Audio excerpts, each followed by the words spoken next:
অনন্যা চক্রবর্তী আর লাভ করেছে প্রথম স্থান আমার রবীন্দ্র সংগীতের বন্যা ভোগান্তিতে সীমান্ত জেলা যখন হতাশায় ভুগছে ঠিক তখনই করিমগঞ্জবাসীকে ভালো খবর শোনালেন জেলার দুই কৃতি সঙ্গীত শিল্পী।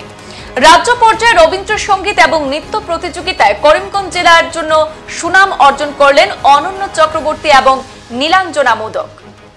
বন্যায় যখন করিমগঞ্জের মানুষ দিশাহারা ঠিক তখনই শিল্প সংস্কৃতিতে সূর্যের কিরণ। রাজ্য পর্যায়ে রবীন্দ্রসঙ্গীত এবং রবীন্দ্র নৃত্য প্রতিযোগিতায় জেলার সুনাম কুড়িয়ে আনলেন এবং সক্ষম হয়েছে অনন্যা এবং নীলাঞ্জনা। প্রসঙ্গত, আসাম ভাষিক সংখ্যালঘু উন্নয়ন বোর্ডের উদ্যোগে কবিগুরু রবীন্দ্রনাথ ঠাকুরের ১৩৬তম জন্মজয়ন্তী উৎসব উপলক্ষে রাজ্য পর্যায়ের প্রতিযোগিতায় ২২৮ জন শিল্পী অংশগ্রহণ করেছিলেন। এর মধ্যে শীর্ষস্থান দখলকারী ১৮ জনকে পুরস্কৃত করা হয়।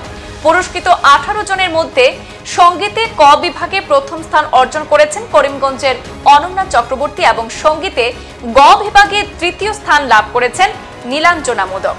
তাদের এই সাফল্য খুশির বন্যা বইছে জেলার সাংস্কৃতিক মহলে।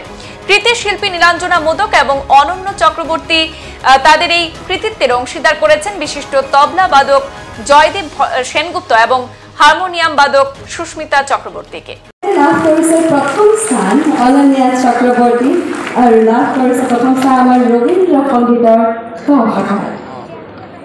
পুরস্কাৰৰ সৈতে ইয়াতে কণমালিগৰাকীক প্ৰদান কৰা হৈছে নগদ ১০,০০০ টাকা ধন। আমি তেখেতৰ উজ্জ্বল সংবাদ এই পর্যন্তই। পরবর্তী অন্যান্য আপডেট দেখার জন্য আমন্ত্রণ রইল।